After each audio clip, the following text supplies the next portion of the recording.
주식시장의 흐름을 알아보는 증시 열렸다 시간입니다.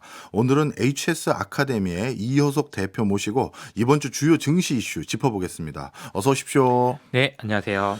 저는 간간히 우리 이효석 대표님 운영하는 유튜브 채널 들어가 보거든요. 네. 그런데 요즘 더 내용이 알차진 것 같아서 봤더니 사명이 바뀌었네요.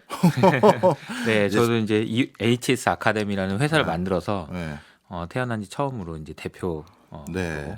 네. 역시 자기 사업하니까 더욱더 신경 쓰시는구나. 네, 열심히 더 하고 있습니다. 예, 알겠습니다. 자, 오늘 우리 증시 어떻게 마감했는지부터 볼까요?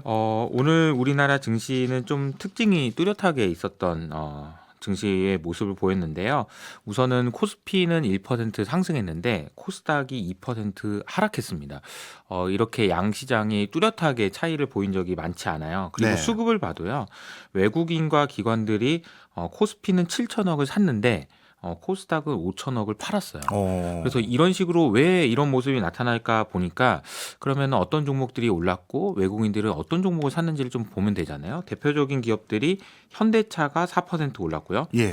이마트가 여러분 잘 아시는 이마트가 15% 올랐습니다. 크게 올랐네요. 15%면 정말 많이 오른 거잖아요. 무슨 그래서 이슈가 있었습니까? 그래서 왜 이렇게 많이 올랐나 봤더니 이제 공통점이 PBR이 한 배가 안 되는 애들이 많이 올랐다. 이런 얘기들이 나오거든요. 예. 앞서서도 이제 기업들은 이제 그냥 청산할래 이런 얘기들이 많이 나오는 게 결국은 시가총액이 너무 낮아서 뭐하러 상장해 놓냐 이런 얘기 나오는 거죠. 아니 그렇죠. 회사가 가지고 있는 순 자산에 비해서 그것에 뭐 한 배도 안 되는 그런 시가총액을 인정받고 있는 시장에서 그걸 뭐하러 거래하고 있냐 그냥 상장 폐지시켜 버리지. 네. 이런 이야기들이 사실은 일본에서 굉장히 요즘에 본격적으로 나오고 있잖아요. 맞아요. 그래서 일본에서는 PBR이 1 안 되는 기업들이 그거 활성화시키지 않으면 상폐시키겠다. 뭐 이런 얘기 있던데. 네, 그러니까 이제 일본 정부가 그런 식으로 하니까 실제로 일본 주식들이 물론 그것뿐만은 아니겠지만 그런 요인들이 반영되면서 주가가 지금 많이 좋잖아요. 예. 또 우리나라 정부 입장에서 보면은 잠깐만 작년부터 우리가 증시를 부양하기 위한 여러 가지 정책들을 피지 않았겠습니까? 네. 공매도도 금지하고 여러 가지 정책을 썼는데 잘 안 먹히는 것 같단 말이에요. 예. 근데 옆 나라에서 보니까 그래? PBR을 공격하면 괜찮은 거야? 이런 생각을 할 수 있는 거고 예. 이런 이야기들이 이제 증시에 돌면서 근데 우리나라에도 그렇게 PBR이 낮은 애들이 많나? 이런 식으로 찾아보니까 진짜 많은 거예요. 앞서 말씀드렸던 이마트를 생각해 볼까요? 이마트의 PBR이 오늘 15% 올랐는데 네. 0.2배입니다.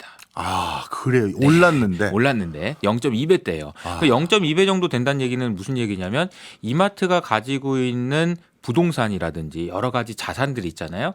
그것들을 어떻게 조달했는지를 봐서 이제 부채를 빼고 남은 순 자산이죠. 네. 자본이라고 하는데 이 자본이 대략 10조에서 11조 원 정도 돼요. 네. 그런데 시가총액이 2조. 말도 안 된다. 네, 진짜. 이거 너무 와. 싸다.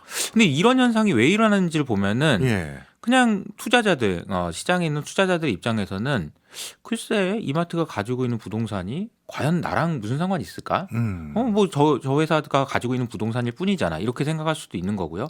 또 쟤네들이 버는 돈이 사실은 조달하는 금리에 비해서 형편없어서 네. 결국은 계속 이제 까먹지 않을까? 이런 예. 생각들도 반영돼 있는 것 같고요.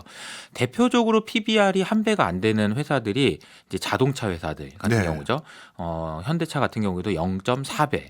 왜 이렇게 되나 보면은 현대차가 가지고 있는 자산은 그런 거 아니겠습니까? 내연기관을 만드는 공장. 예. 자, 이 내연기관을 만드는 공장이 의미가 있을까? 이런 생각할 수 있고요. 네. 은행들도 마찬가지인 게 은행들이 대출해주는 그 대출 다 부실 자산일 수도 있는 거 아닐까? 이런 생각들이 반영되면서 PBR이 낮았는데 네. 이 부분이 시장에서 다시 한번 생각해 봐야 되지 않나라는 생각들이 반영되면서 주가가 이렇게 코스닥과 코스피가 극명하게 엇갈리는 모습을 보였다라고 보시면 되겠습니다. 그러면 이마트가 갑자기 이렇게 14% 가까이 주가가 오른 것은 이런 PBR이 낮은 기업이기 때문에 기업 스스로 뭔가 주가를 부양하기 위한 적극적인 노력을 할 것이다라고 생각해서 투자자들이 선매했다 이렇게 봐도 되는 거예요? 네, 그거는 이제 기업이 그럴 것이다라기보다는 예. 정부가 그런 애들한테 혼내줄 거다. 예.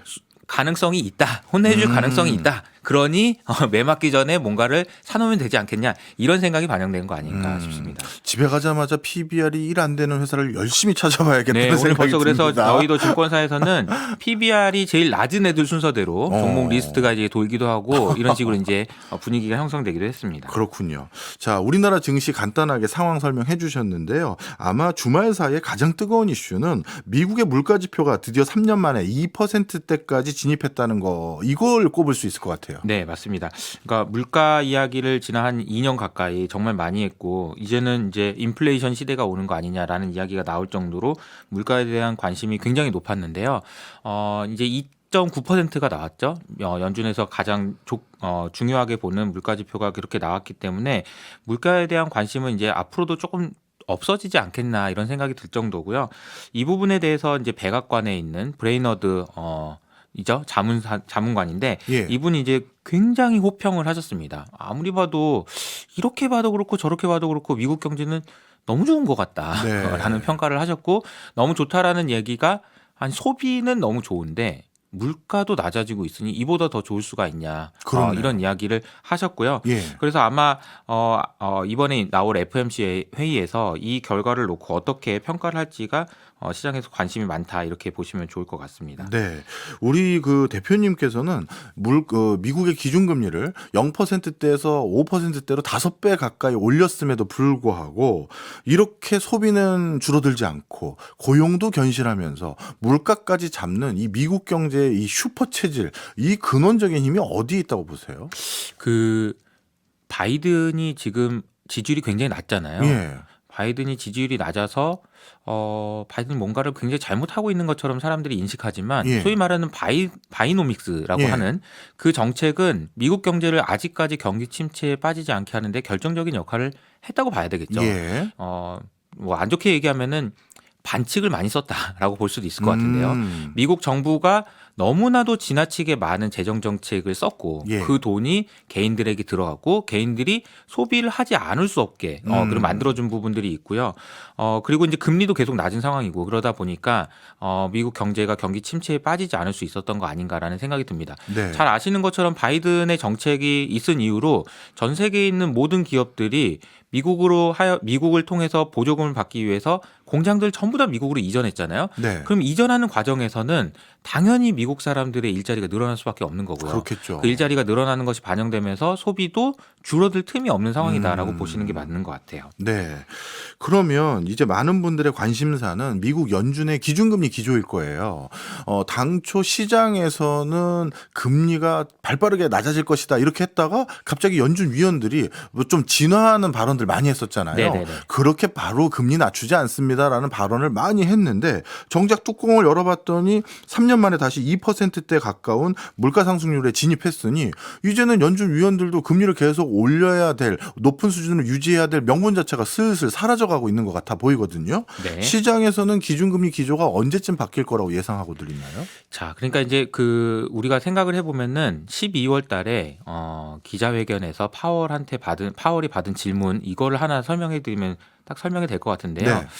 기자분이 이렇게 질문하셨어요. 우리가 지금 목표치가 2%인데 물가가 2% 가면 금리 내리나요? 이렇게 질문을 했더니 파월이 이렇게 얘기했습니다. 아니에요. 그러면서 그럼 너무 늦지라고 얘기했어요. 2% 도달하고 나서 금리 내리면 너무 늦어요. 그 전에 해야 돼요라고 얘기했는데 주말 동안에 나왔던 미국의 물가 지표를 추세를 보면은 이런 시기면은 4월이면은 한 2% 가까이 도달할 것 같다라는 얘기가 나오니까 그러면 3월? 이런 얘기 나오는 거죠. 예. 3월 아니면 5월에는 하겠네. 다음 그래서 달이네. 네, 그래서 저희 생각에는 3월 달에 최소한 금리를 인하하진 않더라도 인하 같은 동결을 할 것 같다. 인하 같은 동결이란 얘기는 동결은 하는데 파월 의장이 이렇게 얘기하는 거죠. 5월에는 거의 확실히 뭐 특별한 거 없으면 인하할 것 같아요라고 얘기해버리면 사실 이제 인하 같은 동결이 될 텐데 네. 그럴 가능성이 좀 높지 않나라는 생각이 듭니다. 네. 그리고 FOMC 회의와 관련해서는 이런 질문을 한번 해보실 필요가 있어요. 그러니까 미국이라는 나라, 그러니까 연준은요. 미국을 위한 통화 정책을 쓸까요? 예. 아니면 다른 나라도 좀 봐주면서 다른 네. 나라도 어떻게 돌아가는지를 좀 보면서 할까요?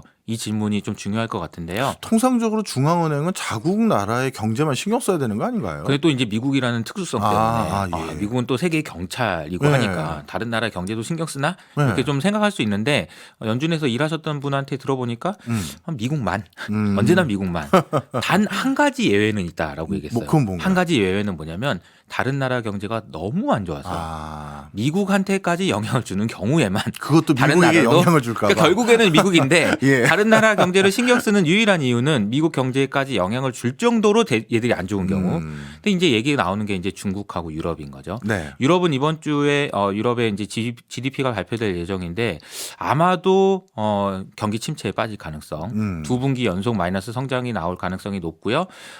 중국 같은 경우에는 이미 지금 디플레이션에 빠져서 지금 정신을 못 차리고 있다라는 그렇죠. 이야기가 나올 정도니까 예. 사실 중국과 유럽의 경제가 너무 안 좋기 때문에 금리를 내려야 될 수도 있다라는 목소리도 나올 수 있는 상황인 것 같습니다. 예, 이해했습니다. 이번 주에도 주요 지표들이 발표된다고 들었는데 이번 주에는 우리가 챙겨봐야 될 지표가 뭐가 있을까요? 월 초에는 항상 좀 중요한 지표들이 나와요. 그래서 2월 1일에는 ISM 제조업 지수라고 하는 제조업 지수가 발표되고요. 예. 그리고 그 전날이죠. 내일인데요. 노동부에서 졸트라고 하는 구인 이직 실태 조사가 발표됩니다. 네. 이것을 통해서 우리는 고용 시장이 얼마나 뜨거운지 차가운지 이런 부분들을 알 수 있을 것 같고요. 그리고 매달 첫 번째 주 금요일에는 미국의 고용 지표가 발표되는데 이것 역시 고용 시장에 대해서 힌트를 얻을 수 있을 것 같습니다. 근데 무엇보다도 제일 중요한 거는 우리나라 시간으로 수요일 밤에 있을 FOMC 회의가 될 거고 네. 이 결과는 아마 목요일 날 새벽에 여러분들이 확인하실 수 있을 것 같습니다. 네. 다음 주에도 이번 주네요. 이번 주에도 챙겨봐야 될 지표들이 많네요. 그런데 저는 오히려 더 궁금한 게 네. 이런 거시적인 지표들도 궁금하지만 제일 중요한 게 우리나라 그 개인 투자자들이 많이 투자한 빅테크 기업들의 실적 발표. 네. 지금 어디가 남았습니까? 지금 이제 테슬라가 주말 동안 실적 발표를 했고 예. 테슬라 실적이 워낙 좀 안 좋다고 보니까 예. 주가가 많이 하락해서 걱정들이 많으신 것 같아요. 예. 근데 테슬라를 제외한 나머지 빅테크들은 실적이 이제 아직 발표가 되지 않았지만 상당히 좀 좋을 것으로 기대를 많이 하고 있는 상황인 것 같습니다.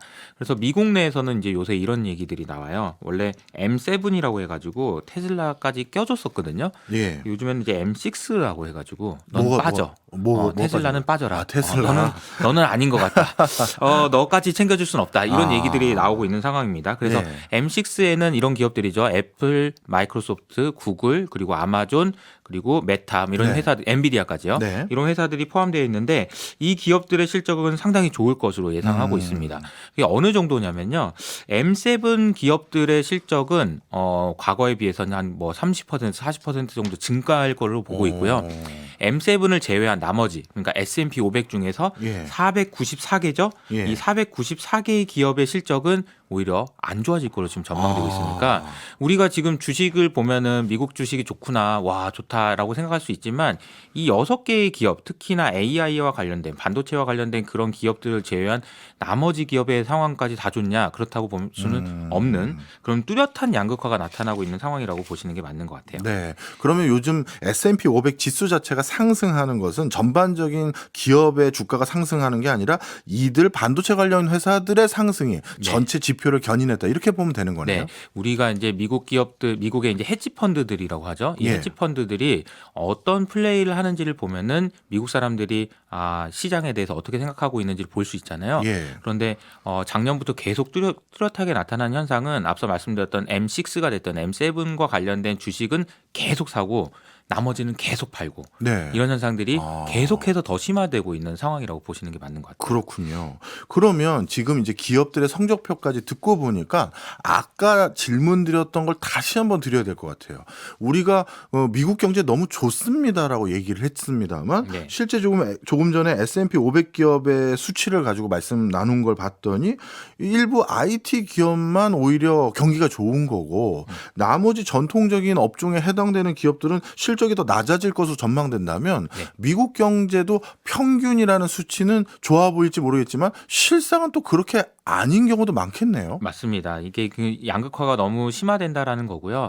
AI와 관련된 빅테크 기업들이 왜 이렇게 실적이 좋냐라고 보면은 네. 결국은 이 AI를 통해서 무엇인가를 더 팔 수 있을 거라는 기대감들이 있는 거죠. 이제 매출이라는 걸 예를 들자면 네. 마이크로소프트를 예를 들자면은 코파일럿이 됐든지 아니면은 GPT 관련된 그런 서비스가 됐든지 이런 서비스들이 나왔을 때 원래는 안 살라고 했는데 살까 하는 고민들을 만들어주는 포인트가 있다라는 거예요. 우리가 좀 비슷한 예로 우리가 최근에 나왔던 삼성전자의 S24를 보면은 S24 최근에 초기 반응이 굉장히 좋다는 평가들이 나오고 있거든요. 예. 왜 그러냐면은 원래는 그냥 하드웨어 더 좋아지는 거, 뭐 해상도가 더 좋아졌어. 이거는 에이 뭐야 이러는데 AI가 들어갔어? 근데 네. 좀 곧잘한다고? 예. 그럼 바꿔볼까? 이런 생각들을 한다라는 거죠. 그렇죠. 우리가 해상도라든가 이런 거 사실 체감을 잘 못하잖아요. 더 이상은 체감하지 못할 정도로 너무 좋아져 버렸잖아요. 그러니까요. 예. 그래서 이 부분에 대해서 월스트리트저널에서 삼성에 대해서 이런 평가를 했어요. 이상하다. 갤럭시가 이제 스펙을 안 팔고 소프트웨어를 파네. 이런 얘기를 한다라는 거죠. 예. 그러니까 그 정도로 사람들에게 새로운 소비를 이끌어낼 수 있는 것은 새로운 서비스인데 이 새로운 서비스를 만들 수 있는 건 대부분 AI다라고 예. 볼 수 있는 거고요. 마이크로소프트가 그 앞장서고 있고 앞으로도 애플이라든지 구글이라든지 이런 회사들이 나 AI 썼는데 좀 더 괜찮아진 것 같지 않아? 좀 더 써봐. 이런 이야기를 하고 있는 거라고 보시면 되겠습니다. 네. 그래서 빅테크들의 실적이 좋아지고 있는데 반면에 그렇지 않은 기업들은 왜 그러냐면은 매출도 매출인데 네. 비용 단에서 상승이 그러니까 인플레이션이나 여러 예, 가지 예. 때문에 게다가 임금도 올려줘야 되잖아요. 음. 이런 부분들이 반영되면서 실적에 대한 전망이 좋지 않은 거라고 보시면 되겠습니다. 네. 이 인플레이션이나 비용적인 측면에서 수치가 악화될 수밖에 없었던 그런 요인이 있었네요. 자, 그러면 이런 추세 속에서 이제 앞으로 2024년도에 투자하시는 분들의 핵심 키워드는 역시 AI로 귀결되는 것 같아요. 예를 들어서 지금 비용이 높아져서 고전하고 있는 전통 업종에 해당되는 뭐 자동차든 농기계든 유통이든 이런 곳에서도 AI를 적극적으로 활용해서 비용을 크게 낮추게 된다면 이런 기업들이 다음 어떤 스테이지에서 그 산업군을 이끌어갈 가능성이 높잖아요. 네. 그렇다면 그런 기업이 또 하나가 슈퍼 기업이 돼서 자동차든 농기계든 유통이든 뭐 하나가 급격히 대두되게 되면 나머지 그렇게 전환이 늦어진 기업들은 또 더욱더 어려워지게 되는 이 양극화가 일어날 텐데 그럼 그런 기업들 어려워졌을 때 선거 앞둔 미국 정부가 뭔가 좀 경기 부양을 하거나 지능에 대한 여러 자금이 지원돼야 될 텐데 지금 미국의 부채가 어마어마하잖아요. 네네. 이것은 또 미국 경제를 계속 지탱하기에는 어려운 요인 아닙니까? 네, 이제 미국 경제 중에서 이제 미국 정부의 부채를 보고 있으면은 저는 가끔 이게 헛웃음이 좀 나는데 왜요? 이게 이렇게까지 올라가도 되나? 이게 뭐 이렇게 해는 게 맞나? 이런 생각이 들어서 전혀 줄어들 기미는 안 보이고 늘어나기만 하니 조금 더 구체적으로 좀 말씀드려 보면은 작년 한 해 같은 경우에는요, 미국 정부가 빚을 새로 낸 빚이 네. 2.6조 달러 정도 되거든요. 네. 2.6조 달러. 어마어마한 거죠. 우리나라 GDP의 뭐 한 1.5배 정도 되는 수준인데요. 그 중에 한 80% 정도를 만기가 1년이 안 되는 채권으로 조달을 했어요. 네. 그러니까 이거는 쉽게 말하면은 급전을 땡겼다. 그렇네요. 이렇게 볼 수 있는 거죠. 네. 자, 그러면 1년이 안 되는 만기로 채권을 빌렸다라는 얘기는 무슨 얘기일까요? 곧 만기 올해는. 도래하는 거잖아요. 올해는 만기가 도래한다는 거잖아요. 그럼 올해는 만기가 도래하는 거를 갚을 수 있냐? 못 갚죠. 올해도. 네. 그러면 우리는 어떻게 해야 되냐면은 좀 더 한 번 더 급전을 땡겨서 1년만 더 연장을 하든지 예. 아니면 좀 더 긴 채권을 발행해서 예. 그러니까 10년만 빌려줘 이렇게 해가지고 조달을 해야 될 텐데 작년 10월 달부터 이제 연준 그 금리가 뭐 많이들 아시겠지만 10년물 금리가 5%를 찍어서 뭐 7% 갈 수도 있어 이런 얘기가 나오는 예. 상황에서 아니 7%의 예를 들어서 10년을 빌리면 어떻게 되겠습니까 정부가 그러면 안 되잖아요. 그렇죠. 그러니까 그렇게는 못 빌리고 있는 상황이라고 보시면 예. 되겠습니다. 그래서 미국 정부 입장에서 돈을 가급적이면 싸게 빌려야 되는데 올해도 역시나 아마 이제 오늘 밤일 텐데요. 오늘 밤에도 미국 정부에서 앞으로 돈을 이렇게 빌릴 거예요라는 이야기를 할 텐데요. 예. 이게 또 중요한 관전 포인트가 될 수도 있습니다. 만약에 장기로 빌릴게요라고 한다면 장기물 금리가 올라갈 수도 있고요. 예. 짧게 뭐 급전을 또 땡겨서 어떻게든 해결할게요라고 그러면 단기물 금리가 올라갈 수도 있고 예. 등등 이렇기 때문에 이게 이제 어떤 식으로 시장에서 소화되는지도 중요한 관전 포인트가 될 것 같고요.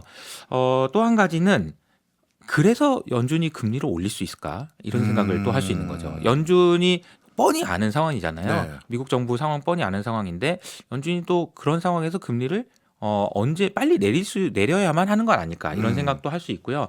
이게 재밌는 얘기를 하나 해드리면은 연준도 은행이잖아요. 예. 그 은행이다 보니까 대출금리 빼기 예금금리 곱하기 대출하면은 이제 순이익이 나오겠죠. 예. 그러니까 우리가 흔히 예대 마진이라고 하잖아요. 예. 왜 그래서 우리나라 은행은 왜 대출금리 올릴 때는 그냥 금방 올리고 예금금리는 안 올려주냐 이런 얘기도 많이 하셨었죠. 그런데 이제 작년에 연준에서 대차대조표 이렇게 손익계산서 따보니까 역대급으로 예. 손실이 많이 났습니다. 작년에 연준의 손실을 따져보니까 우리 돈으로 약 150조 원의 손실이 났습니다. 왜 손실이 났나? 자기가 금리 올려서 예. 내줘야 되는 예금금리는 올라가는데 예. 받을 돈은 없는 거죠. 이런 상황이 되다 보니까 그럼 결국 다시 돌아와서 FOMC 회의에서 3월 달에 인하 같은 동결 뭐 등등 어쨌든 금리를 안 내리면 안 되는 상황이 되지 않겠냐 이런 네. 생각을 할 수 있는 거죠. 네. 그러면 2월 1일로 알고 있는데 FOMC 회의 결과가 나오는 날이요. 그때는 방금 말씀 주신 것처럼 인하 같지 않은 인하를 다들 점치는 이유가 그런 맥락에서 여러 가지 종합해서 나오는 얘기였군요. 네. 그런데 일각에서는 또 이런 소리도 합니다. 이게 굉장히 부정적인 시나리오인데요. 지금 미국의 산업 구조가 좀 전에 말씀 주셨던 AI, 디지털 전환 이런 게 발빠라지기 시작하면서 미국의 상업용 오피스의 공실률이 너무 높아졌다는 거예요. 근데 미국의 시중 은행들의 대부분의 수익원은 이 상업용 오피스를 누군가에게 빌려주고 받는 임대료가 많은 은행들이 인건비니 뭐니 하는 그 고정비 터는 대표적인 수익인데 이게 지금 이제 재택근무 활성화돼서 큰 사무실 빌릴 필요도 없고 그다음에 AI 등으로 이제 직원도 많이 뽑을 필요가 없어지니 많은 사람들이 지금 상업용 오피스를 반납하거나 안 빌리다 보니까 이 공실률이 계속해서 이렇게 높을 거라고 전망되면서 이게 어느 순간 터져서 뭐 글로벌 금융위기까지는 아니지만 미국의 금융 시스템에 커다란 위해가 한 번은 올 것이다라는 전망들이 있어요. 대표님 어떻게 보세요?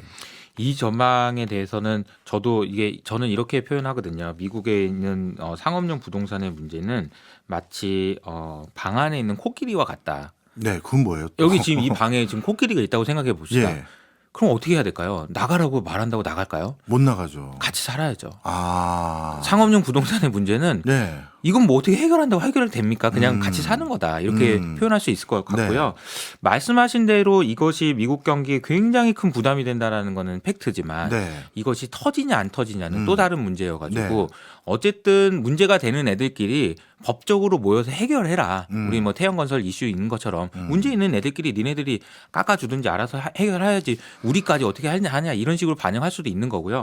어떻게 해결될 수 있는지는 잘 모르겠지만 캔 피셔라고 해서 미국의 가장 긍정적으로 보는 이분은 이렇게 네. 얘기하시더라고요. 공실률이 높아서 네. 결국은 미국 기업들의 임대 수익률이 그러니까 임대 비용이 낮아질 수 있다. 그래서 오히려 기업의 이익이 좋아질 수 있다. 이렇게도 해석하시더라고요. 정말 긍정론자네요. 정말 최고의 긍정론자인 것 같은데 어쨌든 그런 식으로까지 해석하는 예. 분도 있는 것 같습니다. 네. 자, 그러면 이제 실물 부분의 우려사항을 여쭤봤고 이제 AI 요즘 붐이잖아요. 네. 이거를 또 너무 붐이다 보니까 이렇게 우려하시는 분도 있는 것 같습니다. 옛날에 닷컴 버블, 이번에도 AI가 아직까지 이렇게 우리가 실효성 있게 쓸 수 있는 수준이 아닌데 너무 사람들이 과대평가 한 게 아니냐. 그래서 이것도 닷컴 버블 때처럼 주가 하락을 한번 경험하게 된다. 여기에 대해서는 어떻게 생각하세요? 이게 이제 결국에는 하락할 거라는 거는 동일하는데 예. 지금 어느 정도 수준이냐고 보면은 아직 멀었다라고 생각할 더 수 있는 올라간다. 것 같아요. 왜냐면은 AI가 진화하는 단계가 예. 이제 굉장히 빠른 속도라고 그래서 다 온 것 같지만 아직도 갈 길이 먼 거예요. 왜냐하면은 AI는 일단 학습을 시켜야 돼요. 예. 학교에서 공부를 해야 돼요. 예. 얘가 공부가 끝나면 추론을 하는 단계로 넘어갑니다. 예. 그러니까 온 디바이스라고 해서 핸드폰으로 들어오든 PC로 들어오든 다 들어와야 돼요. 우리가 알고 있는 IT 기기에 다 AI가 들어가야 됩니다. 예. 그런 AI들은 학교에서 수업 듣고 와서 이제 막 이제 사회생활 하는 거랑 비교할 수 있습니다. 아직 이 단계로 오지도 않았거든요. 갈 길이 아주 멀다라고 보시는 게 맞는 것 같고 AI가 뭘 할 수 있는지에 대해서는 아직 우리가 볼 것들이 많다라고 보기 때문에 네. AI 버블이 지금 곧 터진다. 라고 보기에는 갈 길이 좀 멀다라고 네. 생각할 수 있는 것 같습니다. 아직은 진행 중인 인더스트리다 이런 말씀이네요. 알겠습니다. 복잡다기한 그 경제 현상 명쾌하게 설명해 주셔서 감사합니다. 이제 사업도 잘 되시길 바라고요. 네, 감사합니다. 지금까지 이효석 대표였습니다. 고맙습니다.